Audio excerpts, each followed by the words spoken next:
I guess now is the time that I need to start to sing. Okay. Thank you for coming here. My name is Ofir Arkin. I'm the Chief Technology Officer of Insidix. And I'm here to talk about network access control, a topic that I've started to talk about a year ago and still find it very interesting. Just as a curiosity, how many of you have a network access control solution installed? Okay, how many of you are happy about it? Okay, 1%. That's cool. Before I start, I would like to dedicate this talk in the memory of a good friend of mine who was killed this year, actually 2 months ago. So this talk is in his memory. Okay, so what is network access control? And what the things that needs to be part of network access control, and then we'll be talking about how to bypass these. The way that I've outlined this talk is different than the one that I gave last year. First and foremost, there are new things here. I'm going to do this slow. We have all the time in the world. It doesn't mean that we'll end up at 9. I'll basically take another 5 or 10 minutes. Basically, for each kNAC feature, I've outlined the problems, gave some interesting examples, and basically, whenever you would like to stop me for questions, just feel free to raise your hand. Sometimes it's good to be the last talk of the day. So, a bit about myself. As I said, CTO, co-founder of Insidix, founder of the security group, did some computer security research in the past, Xprobe 2, some voice over IP security back in the days, information warfare, network access control, and so forth. So, what's network access control? I think that is the million-dollar question, where basically nobody can define what network access control really stands for, the functions that it needs to actually have, and also what kind of a solution is it? Is it a security solution? Is it a compliance solution? What does it need to do? And so forth. So the problem definition is really easy. That's the one thing that we all know about. We have our enterprise LAN. Everybody wants to access it. Everyone wants to put their stuff on it. So, in the past, it was really easy. Workstations, servers, printers, that was our world. But today, anything that has an Ethernet jack, anything that has a wireless access card, can connect to our enterprise, everything that has a VPN and so forth. And basically it's a zoo out there. I mean, I can ask you easily how many of you know exactly what you have on the network, and basically no one will raise his hand or her hand. Because in any given moment we don't have a control over the enterprise LAN, and that's the number one problem that we have with security today. We secure the perimeter, we do good VPNs, we do a lot of other good things, or we try to, but at the end of the day, we really don't know what we have on the enterprise LAN. So in any given moment, someone can connect something that he brought, put the rogue device on, access our information, or try to, and at the end of the day, this whole thing puts in jeopardy the stability, the integrity, and our regular operation. So, if you look at the history, credits that I need to give, first and foremost, the first definition, or the first company who started to speak about this type of a solution was actually Cisco back in 2003. As a result of the Blaster worm, Cisco wanted to introduce a security technology or a technology that will make sure that elements that are introduced to the enterprise LAN are actually compliant with a certain policy. Then we saw Microsoft jump on the bandwagon, the Trusted Computing Group, and a ton of other companies that claim to provide with network access control solutions. So, what's network access control as is? So, as I said before, there is no standard, there is no common criteria. Basically, today there are two groups that try to say that they know what network access control is. It's basically the TNC group, which there are a bunch of companies membered there. Microsoft, Juniper are among the biggest companies that are in that camp, and of course Cisco, which represent their take on the world, and other companies that decided not to be in each camp. So since there is no definition, you can't really say what components a network access control solution should have. So at the end of the day, this varies from a vendor to vendor, and it all depends on how the vendor takes this. So, in my opinion, the first and foremost thing when you hear network access control, it means security. And only then it means compliance. The most important thing that we want to achieve with network access control is the ability to be able to control who accesses our network. Does this sound logical to you guys? Right. Network access control means I want to control who enters my network first, and then I would like to make sure that they're compliant with what I set forth as the policy. Also, network access control is a risk mitigation solution. Why is this risk mitigation? How many of you work in the financial sector? In the financial sector, it's all about risk mitigation. What should I do in order to lower the risk to my business? What is the risk, and how much money do I need to invest in order to mitigate that risk, and does that risk worth the money that I'm going to put in it, or considering to put in it? kNAC makes that thing. By setting the policies of compliance, you're able to say, if someone does not have this patch, or someone runs a certain program, I'm not granting that particular computer access to my network. And by doing that, you lower the overall risk that you have from that element or to the overall network from new viruses, worms, and so forth. So, security solution that is backed up by compliance checks, which at the end of the day provides risk mitigation. So this leads us to my definition of network access control, which means a set of technologies and defined processes which they're all tasked with controlling access to the enterprise LAN, basically allowing only authorized and compliant elements to be on the network.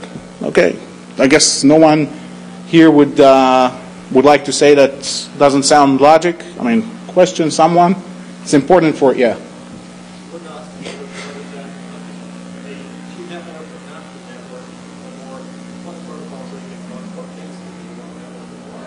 Oh, okay. You actually, the gentleman just touched a very interesting point.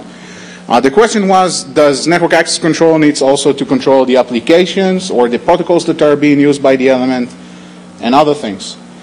Well, you know, there are some people who say that network access control should also be about anomaly detection and should also do filtering on the host like you said, and also should do anti-spam, and also should do antivirus, and also should be, and this is kind of getting to the point where what you want from network access control. Is this an only-one solution that needs to solve all of your problems?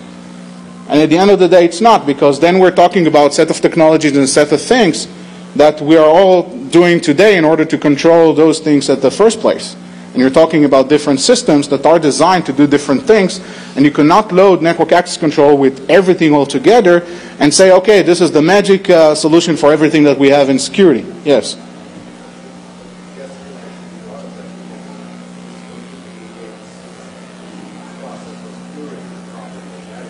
Oh, I haven't said that it doesn't belong to network access control. I know this is a bit about definition, but it's important because when we will get into how you bypass these solutions, you'll see why those components are so much important and why the definition is so much important. Because if you define your solution as a compliance solution and not as a security solution, you're selling something else. You're not selling network access control.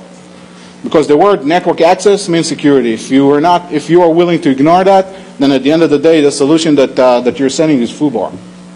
It's not security. So what components do we need to have with network access control? First and foremost, we need detection and real-time detection. We need to detect an element that enters to our network, so we will be able to do network access control, because detection set the motion for network access control. If I would not be able to detect the element that enters my network, that's it for me. And we'll talk about that later on. So first and foremost, we need to have element detection as one of the most important components of network access control. Then we need to have validation. Validation, first, is the device validation. It means that I need to know who are my devices. And as we will see later on, most of the network access control solutions don't care about what are the devices. They care about the users. big problem. So validation means device authorization and user authentication. Assessment means the ability to set policies and to make sure that elements that enters my network comply or not comply to those policies. In other situations in which they do not comply to those policies, basically to allow them either self-remediation, automatic remediation, or manual remediation of the problem that this element is currently having. And of course, another most important feature in network access control is the ability to quarantine an element that does not comply with the policy, and also to enforce policy on those elements that do not comply so they cannot access our resources.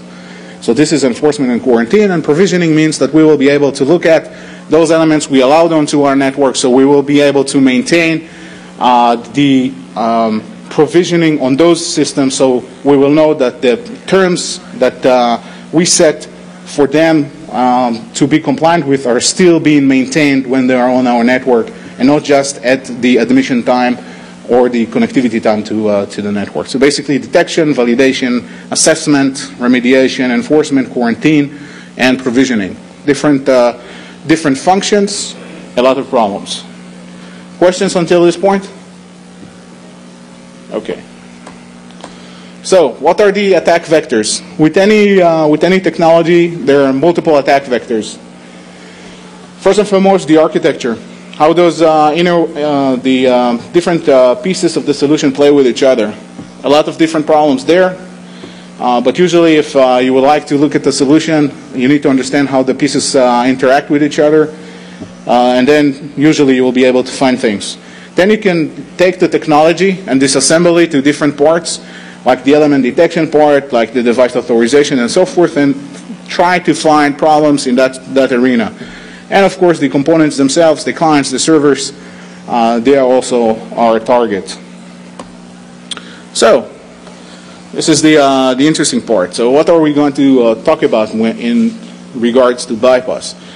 First and foremost, we'll see why definition is so important. We'll see why element detection can be problematic as well. We'll talk about completeness, real time of the detection, detection that is being done at layer 2 versus detection that is being done at layer 3.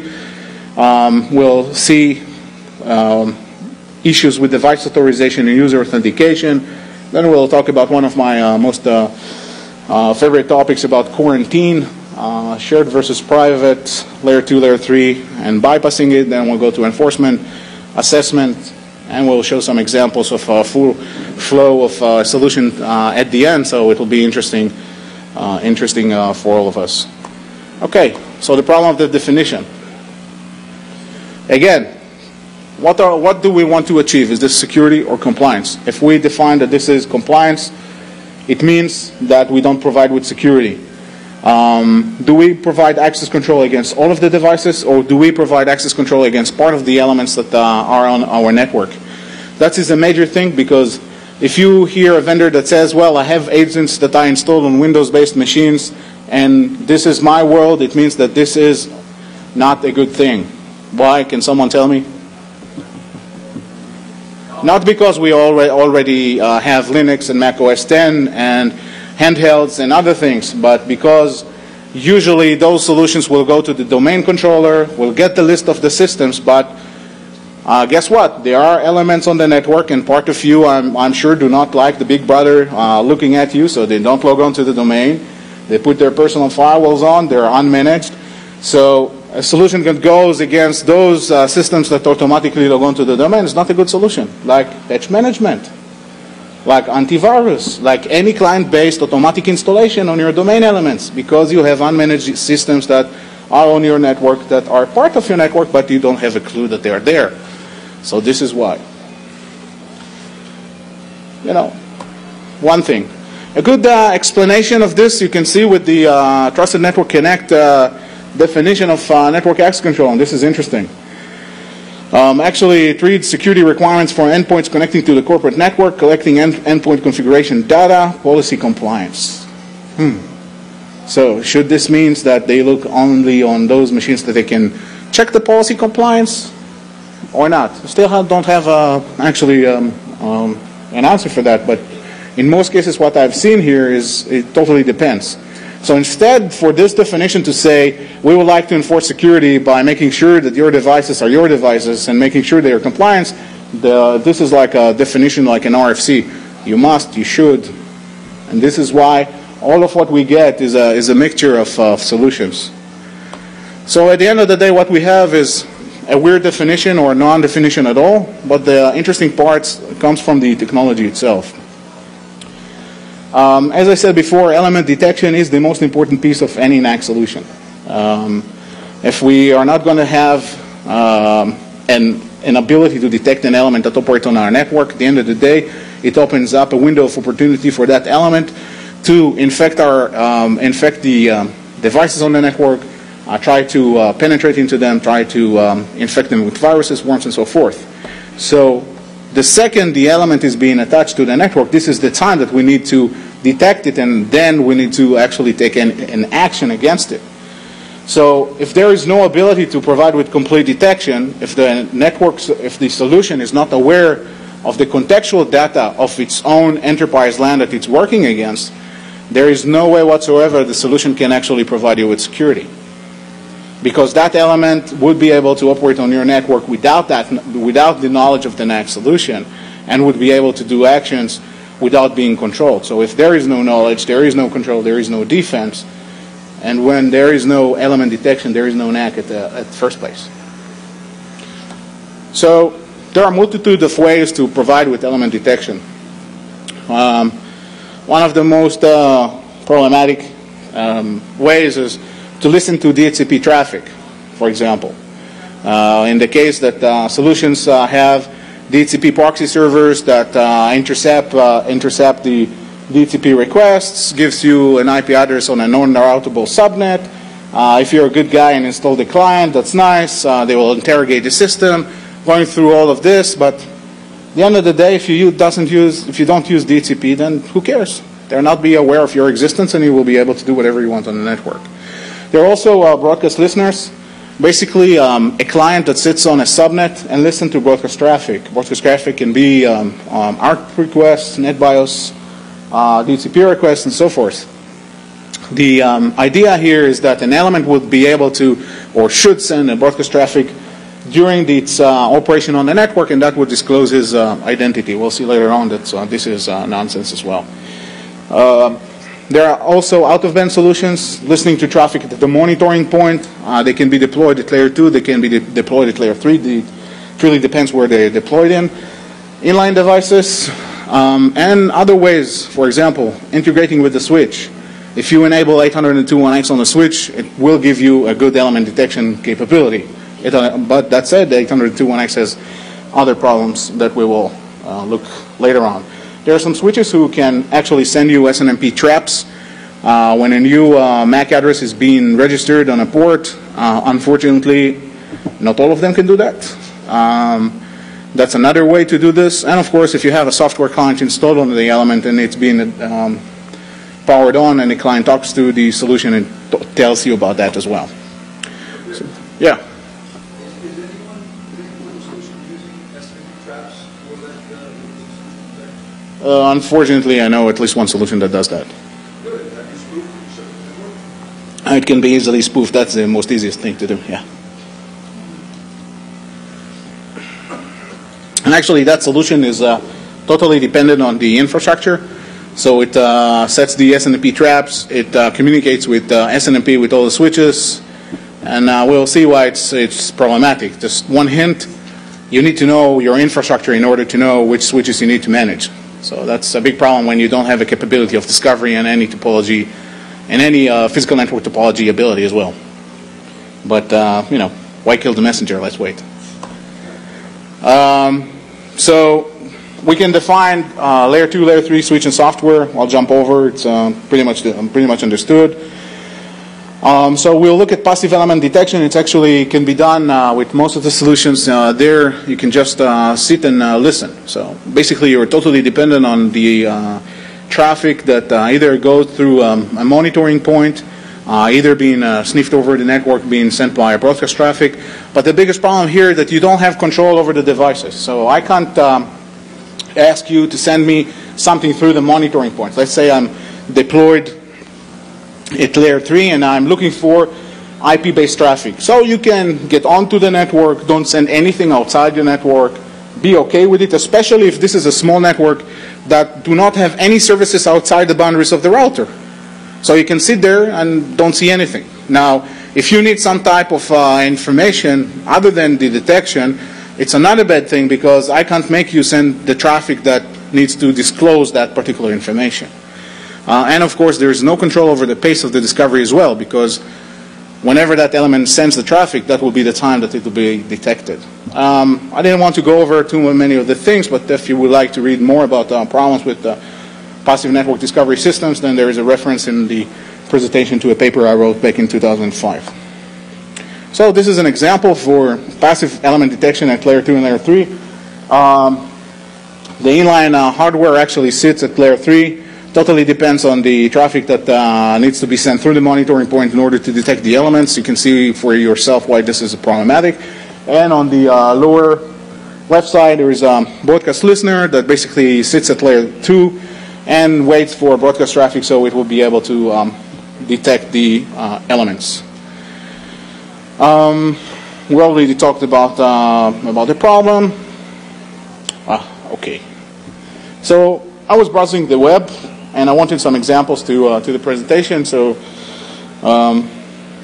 Google is a nice thing. I Google up Cisco kNAC's presentation. I actually taking 2 slides of it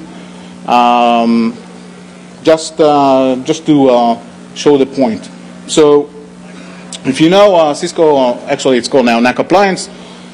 It's basically able to intercept traffic and to force the authentication of a user. It can be deployed in various modes, inline, out-of-band, bridged, routed. Actually has multiple ways.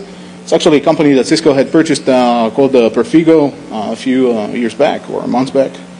And this is all the flow that this element needs to go through. Who can tell me what's the problem just by looking at the slide?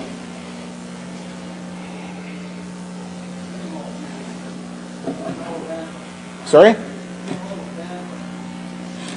The problem is actually, if you see the element on the left side, there are multiple switches it needs to pass until it hits the box.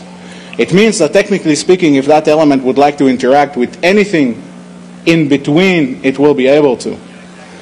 And it means that if that element would not like to go through the monitoring point, it will still be able to interact with other elements on that wireless access point, connected to that wireless access point, providing that it doesn't cross the boundary, because the box is actually installed after the wireless access point and not before.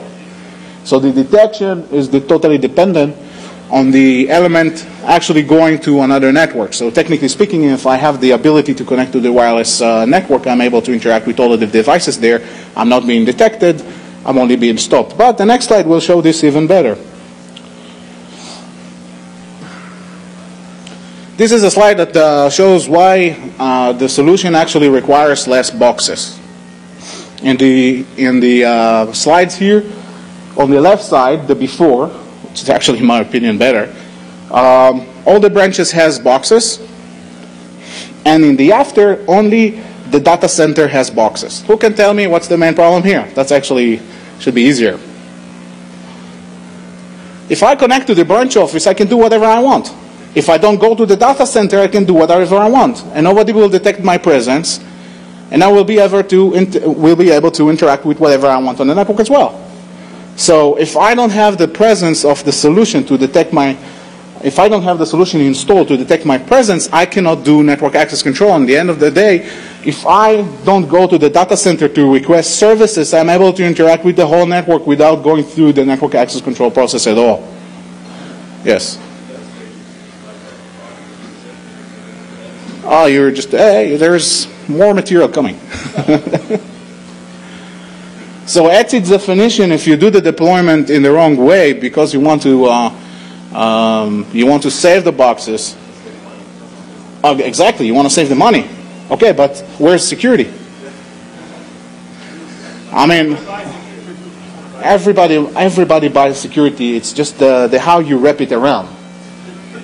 Or I'll tell you how afterwards. I don't want to start it here. I mean, you bought one solution, you got another, half price, free. You pay the maintenance. You don't know where you go. You already installed it. So he laughs. He knows who I'm talking about. Okay. Another example, the broadcast listener. Okay, so the broadcast listener is basically totally dependent on the broadcast traffic that should go through. But guess what happens? If I do, for example, unicast ARP requests for someone, that someone will reply me unicastly as well. So if I shut down file and print sharing, for example, if I know how not to send a DHCP request, if I don't need DHCP, and I start to do the ARP request unicastly, everybody will talk to me, and the solution that listens for traffic on the local LAN will never know that I'm there. Easy. Try it at home. ARP minus SK, a good tool for falsifying ARP data. You can play with it. You can create a communication with someone. You'll get the responses. Nobody will know that you're actually there on the network. So easily, if you want to cross the boundaries of the network and there is no something that monitors that point of the crossover, just send the router an ARP request unicastly and not broadcastly. The router will be more than happy to answer, and you will be able to just cross the boundaries without being detected. Happy ever after on the network with no element detection whatsoever. No one wants to guess the product. Okay, so I'll just continue. Okay, so you sure you don't want to guess the product? Starts with an M. That's it. Okay, so just to wrap this up, some element detection capabilities still provided with poor discovery. We talked about DHCP for a bit. We talked about SNMP traps. Thanks to George Backus here. We also know that if we send spoof SNMP traps back to these solutions, we can have a nice party over on our network. And also, if we install client software, there are elements that we will not be able to install them on, and so forth. So, the conclusion, there are more stuff. More beautiful things. I forgot about all of that. Basically, also, network address translation. We all tend to forget that network address translation is not our friend.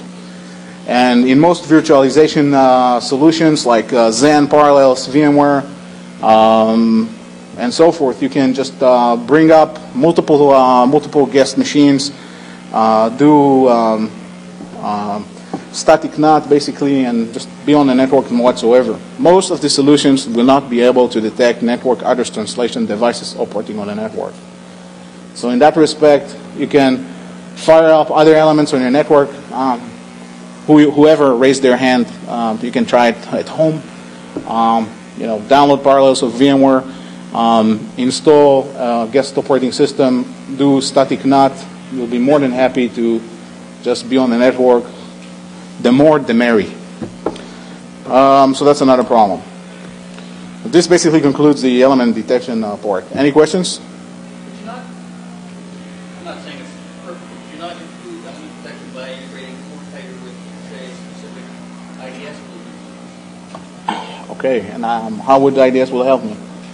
We're just saying, for instance, if we're looking for specific unicast traffic, which is something that you're not normally going to be seeing. The problem is that you can't really hook up to each point an IDS, and also the type of things that you will be able to see are probably different. I mean, if you really want to make use of the IDS, you can do that. But the problem being is that there are so many things that you can do. It's not that easy. There are ways to prevent that. We'll talk about that later on. Yeah. Other questions?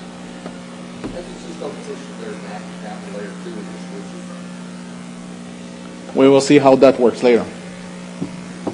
You can ask the gentlemen at the fourth row how that works for them. Okay. Validation. Basically, validation. Okay, I'll answer your question so you'll have an. The problem of pushing security into the switch layer means that you now need to go to your boss and tells him, listen, I know that you bought a new infrastructure 2, 3, 4 years ago, but you are now going to dump this, and instead buying model XYZ, you're going to buy model XYZ/1. And that is something that we could update if that company would be able to allow us to, but we need to invest in your switches. And your boss is going to look at you. And there are two chances here. One, he will fire, thank you. And yes, because nobody is, I mean, someone who invested in infrastructure and someone who put a solution doesn't like people coming and telling this sucks. That's the problem with our job is in security. We always come to people who invested in solutions and say you need to throw that out of the window. That's the wrong approach. In my opinion, at least. We need to make that work in the context of what we have. Or we need to purchase solutions that will enable them to operate better. A good example is contextual network information can really help patch management, can really help antivirus, because it can identify those elements that do not belong to the party, and that is the 20% that we are not aware of. One example. And the other one is just to tell you, okay, I heard you, and just close the door after you end the story. That's the problem. It's a lot of money. It's not just, you know, I've heard numbers for a company, I'm not going to name names, a company that has 5,000 people operating in a campus. The number was 7 figures. Why do they need that in the middle of the day to invest in new infrastructure where the infrastructure works perfectly fine? No need for that, in my opinion at least. Nobody is going to put the money and replace the whole infrastructure, not mentioning the fact that when you replace the infrastructure and you put on a solution, you're in deep problem as well, because then you need to install new security servers, radius servers, okay, in for example, Cisco's sake, the ACS, that needs to interact with other parts of your network, like the Active Directory, like the LDAPs, and so forth.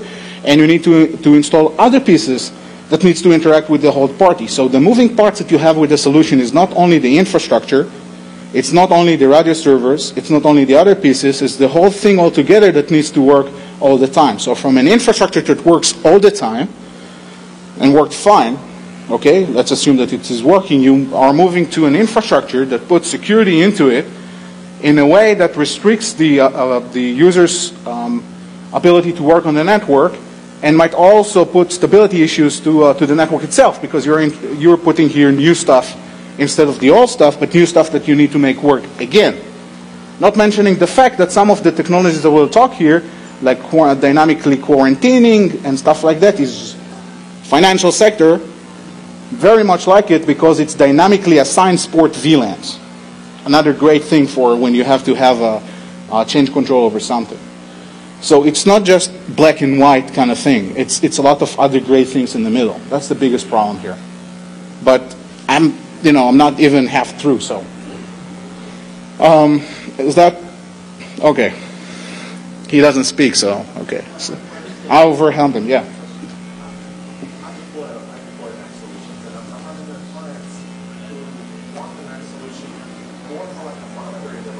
Mm-hmm. High availability environments that we don't want to turn something off and just remind it okay. And it almost comes right over the wall when you're trying to sell it. It's seeming like my customers do is check out one part of the wall solution and then not take it into action when they're freaking out the post. Exactly. You were talking about something that I also see a lot. People buy a solution and they would like to have the alert side. They're afraid to take the action, or they're not much certain that that solution would actually do good for them. So they are afraid to hit the button and say, "Okay, do enforcement." And actually, remind me that question at the end, because we're jumping all over here. But that's actually a good view about what is actually going on today. So validation. That's good that we're the last talk.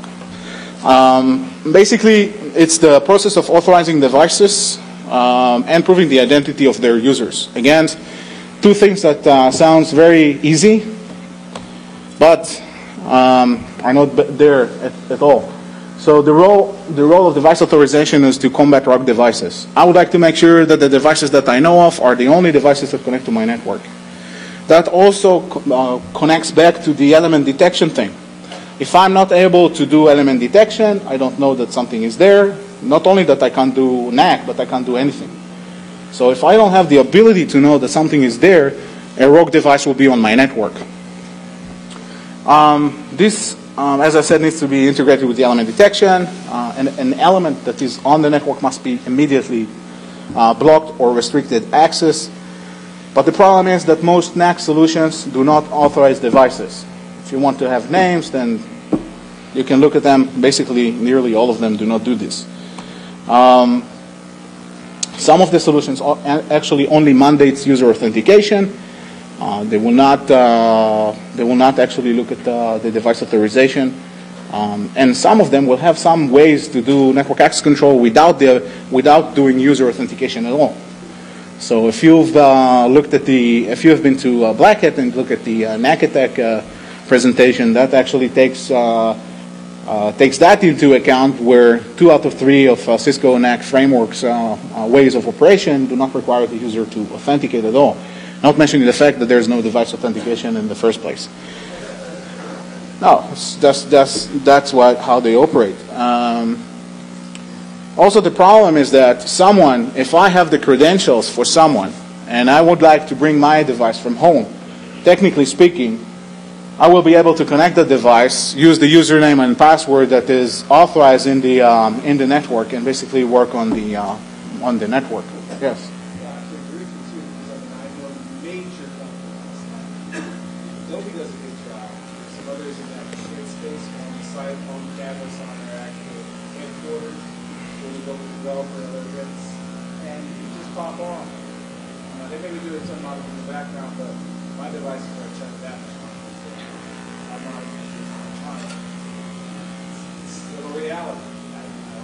One of them, shall we say, was helped with the problem.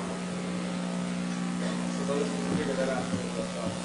Okay, I guess we are all about user experience in this session. Okay, so basically, an example again. If we look at the Cisco kNAC appliance slide again, basically, there is no way to do authorization for the device. So if you basically replace the device with another device, use the same username and password, we will be able to get on the network.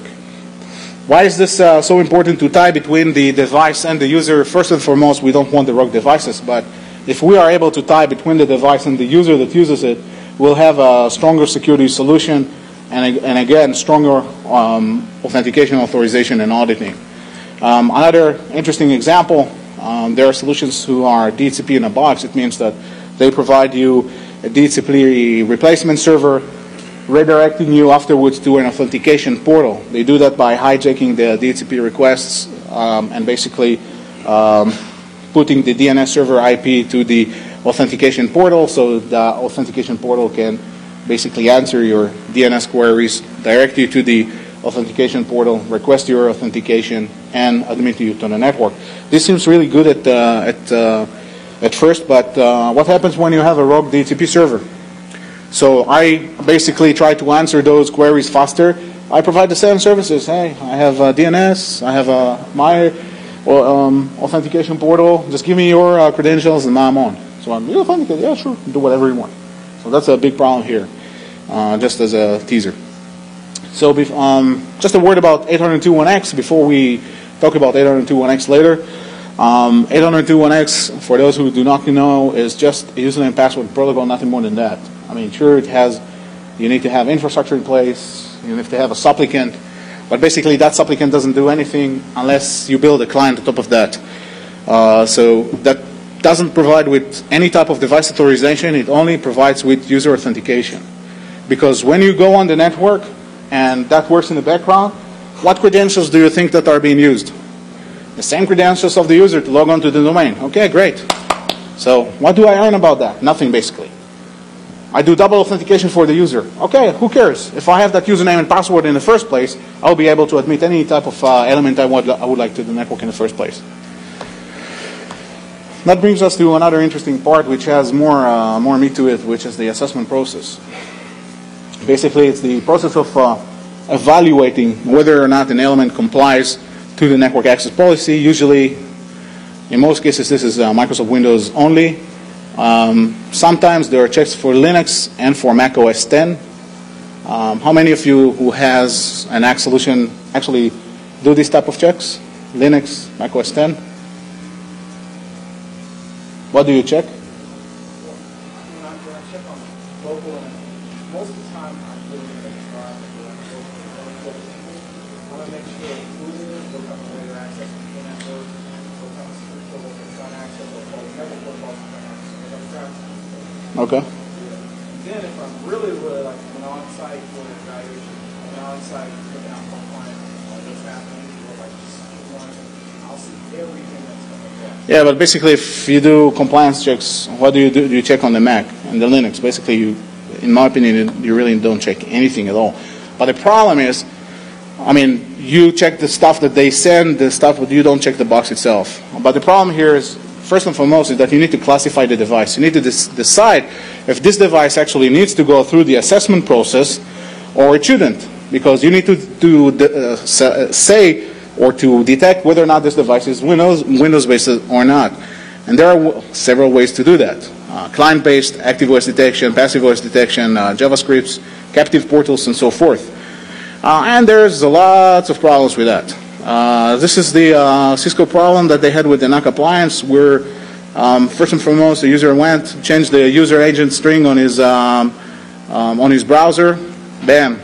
You don't need to do anything here. We don't need to do assessment. Just give me your username, password, and you're through. Okay, that was fixed. Then they go and change the way the TCP/IP OS stack is being done and being actually answering the type of queries that it's being asked, and the type of traffic it's being sending. So that was another issue that supposedly was fixed. And of course, they decided that their element doesn't need to be managed, and that also contributed to the problem, because then they should be doing special handling. So all of that was an advisory that was out around a year ago, and there is a nice response by Cisco, where I'll sum the response to you. Users cannot bypass authentication using the approach described in the advisory. Okay, but I'm not talking about authentication, I'm talking about assessment. So technically speaking, someone would have a username and password, but he runs whatever programs he wants, doesn't want to be patched, doesn't want to do anything, did those things, put the username and password, wasn't checked for compliance, and was on the network. Actually, the nicest thing here is, in my opinion, the interesting point is the clean access used the network scanning feature to detect users who attempt to bypass agent checks. If you go to that advisory, basically what it tells you is to use several Nessus scripts in order to do OS detection. Okay. Assessment methods, you have client-based, clientless, dissolving agent. I'll go through this fast. Strength can provide wealth of information, changes in real time, and so forth. The problem is, as I said before, where do we install this? Are we installing on the 100% that we need to install this on? And again, we can't do 80-20 rule on security.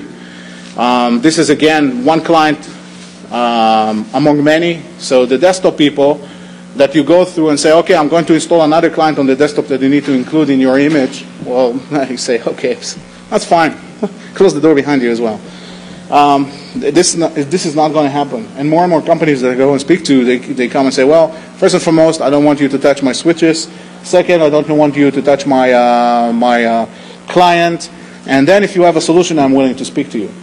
They don't want to touch they don't want you to touch the box. They don't want you to touch the switches, because they had enough, and we'll see why. Also, this is a management overhead, performance impact, time to implement, and exactly we know how good this is. And again, we came back. Seems like Cisco. Well, okay. Client-side issues with installing the supplicants, issues with the supplicants themselves, and again, the communication path between the agent to the server. Another big thing for this to happen, kNAC attack was just something, proof of concept, or something that works as an attack vector. I talked about it a year ago, but the most interesting things that happen is you see companies say, well, we need an all-in-one solution.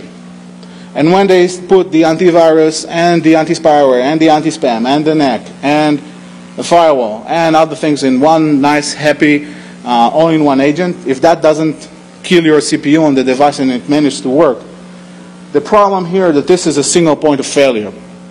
And like today, that there are viruses and worms that basically go and make you think that the antivirus is actually working, but at the end of the day it doesn't. This line of attack will happen again with the all-in-one solution. It will be a client that will be able to be disabled by the same type of an attack. If you will be able to send a type of malware that will attack the client itself. So you put all your eggs in one basket. It all needs someone with understanding on how you disable this. The agentless approach, it's easier, it's faster. The problem there that you need the cooperation of the device to actually communicate with it. You need the service to be open, you need the service to answer, and you need the type of information that you are looking after to actually be sent back to you. And the dissolving agent, the biggest problem is that you need to be local administrator. You have to have local administrative rights or power user rights. Okay. But the biggest problem here is not with the way that you do things. You can overcome this, you can select your way that you want to do this. It doesn't really matter currently. The problem is that with the information that we're actually checking, or that these solutions are actually checking. If we look at registry values, try this at home. You can play with all of the registry values. You can falsify them. So I can be running Windows 2003 SP3. Hey, I'll be fine. I'm SP2 equal and bigger than. Hey, SP3, right? That will work. Also, I can say that I'm running a certain patch because, hey, it's written in my registry. The problem here is that Microsoft does not provide us with the means to know what was changed with the DLLs with any patch. So we can't go, or these kNAC solutions can't go and say, okay, this DLL was changed by this and that, have the hash for the DLL and say this is good and this is bad. So all of the information that is being checked in that are basically spoofable. And we talked about the remote communications between the client and the server, or a machine and the server. And there are two things I would like to talk about here that I checked and they work marvelously. The first one is replay attacks. For some of these solutions, you can take the information that was checked. You can basically record that, do the differences when you're being asked with the IP address, and basically replay it back, and you'll be fine. Some other solutions don't encrypt the communications between the server to the client. So in that respect, you can see what are the parameters that are being checked. You can fix them on your host as you would like, and you will be admitted to the network as well. I call this SNS. This brings us to another interesting topic, which is exceptions. Basically, if one cannot take a certain element through the kNAC process or through parts of the kNAC process, it defines an exception, saying this MAC is allowed to go through a certain process, or this MAC is allowed to be admitted freely on the network. The problem here that these type of elements, for example, be those that cannot run a software client like 802.1x, systems that cannot run a client like non-Windows elements, or some elements that run an operating system that is not Mac OS X or Linux. So, yeah.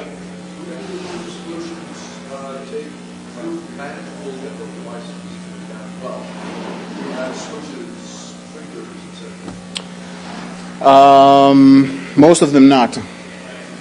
So technically speaking, if you put the hub instead of a switch and use the MAC address of a switch, automatically, because there's no way for those to understand that you have replaced the switch with something else because they don't have context, you'll be able to replace everything. This is the problem of voice over IP devices as well, and we'll see that in a second. So basically the CTA, the way that if you can't really install it on a machine, you can define an exception. And one of the coolest things that I look is the CDP for the Cisco IP phones. So if you want to admit your element to the network, all you need to see if you have kNAC framework operating on the voice over IP side to sniff the CDP packet that authenticate the phone to the 6500, to send it yourself, and you are admitted now as a voice over IP phone onto the voice VLAN. Another interesting thing, this is taken from Cygate's documentation. Now, Symantec, again, if you would like to define a non-Windows exception, you can do that, blah, blah, blah. And basically, this is the problem. Those solutions basically don't have any kind of understanding what these exceptions are. What's the operating system? What's the logical location of the element? What is the type of the element? Is it a voice over IP device? Is it a switch? Is it something else? And they can't relay the information about this element. Is this a previously observed element or this is a new element? So they can't really determine. So basically, if you are able to define exceptions, you're the king of the hill because you can bypass any of those solutions. So basically, if we have a printer, this is my favorite. Your previous question about Cisco will see that here. I take the printer off, spoof the MAC address, spoof the IP, and I'm on, gets the same access rights to the network like the printer. And we're back with 802.1x. So basically using a base protocol. Problem here that not all of the networking elements on the network can actually do 802.1x, as well as the host that actually resides. Your ACE400 can do that. Printers, voice over IP devices, legacy equipment, and so forth. So you invested in replacing your infrastructure, to your question. You decided to enable 802.1x. And at the end of the day, what's required is someone to know that you can just unplug something and plug something instead, and you're the king of the hill. Simple as that. No idea what this element is, no idea what's this element is doing. As long as the MAC address will be the same, you're good to go. So this is why replacing all the infrastructure may not really help you.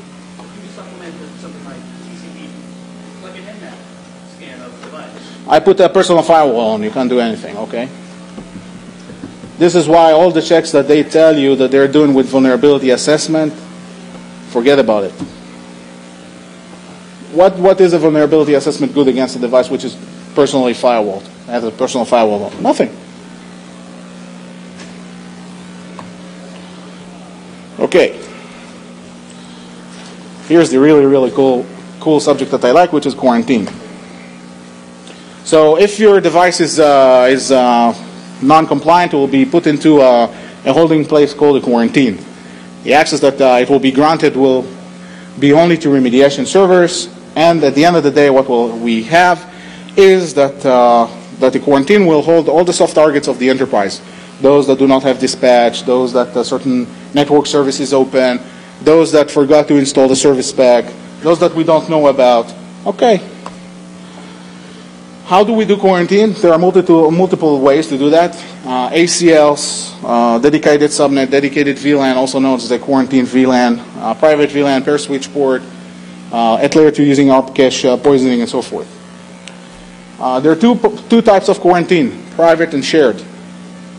Shared is basically a quarantine method that allows the elements inside the quarantine to interact with each other. So, basically, if I would like my biggest and nicest attack vector, I would come with a device. We'll let the kNAC solution put me on the quarantine VLAN and start attack all of the devices, all of the other devices. Because what are all of the other devices that may be targets to me? Those on the quarantine VLAN, right? So I have my own definition of that. I call it the self-infecting VLAN or the self-infecting subnet. I think I'll trademark it.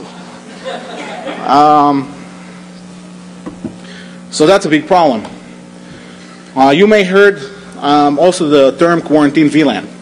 Quarantine VLAN is basically a shared VLAN that associates the device with a dedicated VLAN by dynamically assigning the VLAN ID using the switching infrastructure. So, if I mentioned before, the networking people that likes this, because not that they now know which switch ports represent which VLAN IDs. Now it's like a circus.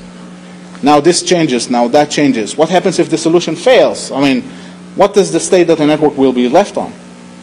So, and this is also a big hit for the financial institutes, because you have a chain request that you need to put in place. It takes a week until you can do the change. And here you're talking about a solution that in seconds can assign VLANs, can change the landscape, can make mistakes. So that's definitely no-no for the financial sector, and I can tell you from firsthand that they don't allow this in most of them. Also, this means that you need to provide a a major function using the networking infrastructure. You need to rely on the networking infrastructure in order to provide with this type of feature. But what if this infrastructure is old? Or what if this infrastructure cannot provide you with this? A lot of organizations, small and medium, take what they had in the core when they replace it and push it to the access. And I do get to see a lot of them use old base switches on the access layer. They don't have the money to invest in switches that do security or do VLANs, and it works. So why replacing that? And that basically also opens up another interesting problem that nobody's like to talk about, which is per port, per device policy. How many of you do not have hubs? Come on. You don't have hubs, it's good for you actually, very good. I'm not joking. That's great. Not at home, right? At work. Okay. That's very good, because most of the organizations will have non-managed switches, aka hubs, on their network. So it means that multiple elements will be connected to the same port. And it means that you can't really put a policy in place if you have multiple elements on the same port, because if you assign that port, that's not available. If you assign that port, it means that you are going to assign that port for all of the devices and not just for the device you want to put with quarantine. The other problem here, which is much more philosophical, is that you don't know how the infrastructure looks like in the first place, so how do you know which are the switches you need to interact with in the first place? Because usually kNAC solutions will not have any type of network discovery capabilities within, so they will not know the infrastructure in the first place. So someone needs to tell them who are the switches. And guess what? If we're a big infrastructure, if we're a big shop, we don't know. We know the big boys that sit in our server room, but the small stuff, I mean, if you're a 10,000 element shop, I mean, you don't know who are the small switches that you have. It's really a problem. I mean, you don't know who's on your network, so you know your switches, the access switches, never happens. Also, one of the favorite things that the networking people really love is when you go to them and say, well, read-write access to your switches. Yeah, right. That's the biggest joke they can hear. Never they would like to give read-write access to the switches. So that's basically the self-infecting VLAN. When we look at the private quarantine, it means that it doesn't allow the elements to interact with each other. Usually this can be done with a nice feature called private VLAN or with some layer 2 based methods. This is an example of why it is bad to do quarantine at layer 3. The way quarantine is being done here by an inline device is basically that it doesn't allow the device to cross the boundaries or to get to the router. The problem here is that this device is able to interact with the whole local subnet. So in that case, it can just try to penetrate to another host, use it as an access proxy to the rest of the network, and gain access to whoever he wants if it is able to do that. Other interesting questions that not a lot of people ask is when an element should be assessed for compliance. I mean, when the element should be quarantined. When it needs to be assessed for compliance, might be too late because it's already on the network. After the assessment, when it fails, if it already failed, it means that it doesn't comply, so we should have put the quarantine in the first place. So at the end of the day, in my opinion, an element needs to be put into quarantine as soon as it is being attached to the network. Then we need to check the element. Then we need to decide what we need to do with it. That way we'll be blocking any possible interaction with the element to the other elements operating on the network, and we will be able to control the element rather than allowing it access to the network and then doing the quarantine. As I said before, kNAC is risk mitigation, and therefore we need to close the window of opportunity for an element when it is being attached to the network to infect or to harm our network. And if we're not going to quarantine the device as the element is being attached to the network, we haven't been doing anything. So if you don't do real-time element detection, then you can't really do quarantine immediately. Then the window of opportunity for the element or for the attacker is getting bigger and bigger. And basically, again, the problem of not knowing gets back to the problem of kNAC is not working, gets back to the fact of how your piece of the solution actually works. Let's go quick about enforcement. Should take me another 10 minutes and we're finished. Basically, enforcement goes into blocking and restricting network access from elements. We can do layer 2, we can do layer 3. We can do that at the switch level. We might need additional hardware, we might need additional software. And usually at the switch level, this is again per port per switch per single device. And at layer 3, it means a lot of problems. I have highlighted IPS style. Some tell you that they have IPS capabilities inside their boxes. The problem with IPS is that it can remotely block maybe TCP but not other protocols. So in order to do something, the IPS needs to be installed inline rather than out-of-band. Out-of-band IPS doesn't work in any case. I can tunnel whatever protocol I would like through whatever I would like, and the IPS would not be able to tell my stack to stop doing something. Because, for example, in the UDP and ICMP and other protocols, if my application doesn't care about the error messages, so it doesn't care. So the communication is basically still flowing and nothing happens. Last example, and basically I'll take questions on, I'll let you go and have some party. Basically, this is another product which is combined out of a broadcast listener and an inline device combo. Basically, the broadcast listener listens on the layer 2 subnet, and the inline device acts like an IPS. The inline device can also be installed closer to the layer 2. The problem here is, and if we look at it at the deployment stage, this requires a complete network re-architecture. In order to be effective, the inline device must be deployed as close as possible to the access layer. And this means also that the inline device is a point of failure. If you want redundancy, this means 2x the number of appliances that we invest. There's a limitation on the bandwidth this inline device can take. If you want more bandwidth, you pay more, and if you need redundancy, it costs you more. So that's a never-ending story. Also, if you want to do inline devices, it means that you have to have prior knowledge regarding your infrastructure. You need to know where the switches are deployed and who they connect to and what are they doing, because you're going to unplug cables. So when you start to unplug cables and you don't know what you do, big problem. So in this particular scenario, there are ways to bypass the layer 2 detection. Simply by unicastly speaking with the router and bypassing the broadcast listener. And also, if you want to speak or talk to the local elements, you can do that as well. There is no form of device authorization with this solution. Also, there is no form of user authentication. So basically, you're admitted to the network. Oh, you're there. Okay, we'll do the checks. If you're not there, we'll not do the checks. We'll quarantine you using a switch.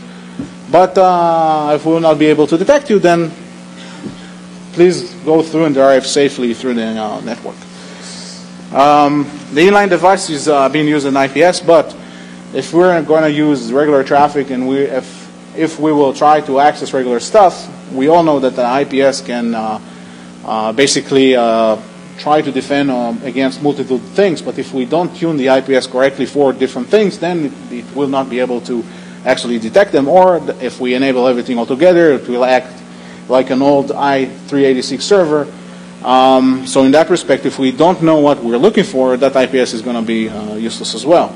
So basically, if we go through and not being detected by the layer 2 broadcast listener, we pass through, no device authorization whatsoever, no performance user authentication, and at the end of the day, we basically can look at this solution and bypass any aspect to it just because it doesn't know how to translate the power of IPS and the element detection that it performs on local subnet. Okay, questions? Other questions? What do you recommend to do? Okay. First and foremost, if you ask me, I'll answer. You need to have a solution that first and foremost understands the contextual network information and maintains that in real time. Because without any contextual network information, you're not able to do anything whatsoever.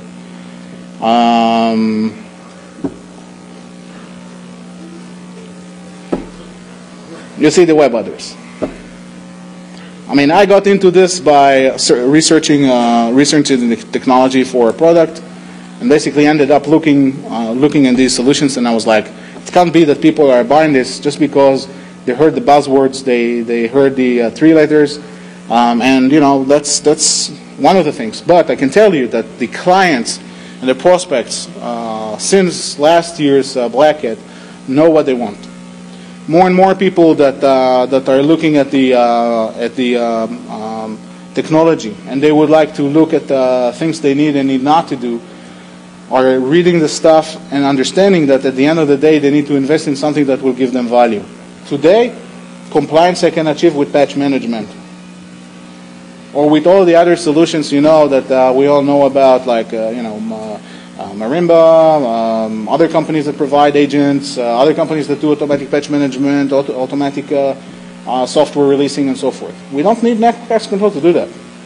But we need network access control in making sure that the stuff on our network is ours. We need network access control to make sure that we do risk mitigation the right way. And we find the elements that do not belong there. And if we find elements that we do not control, we alert the user, we alert whoever manages that solution, and we let it fix the thing.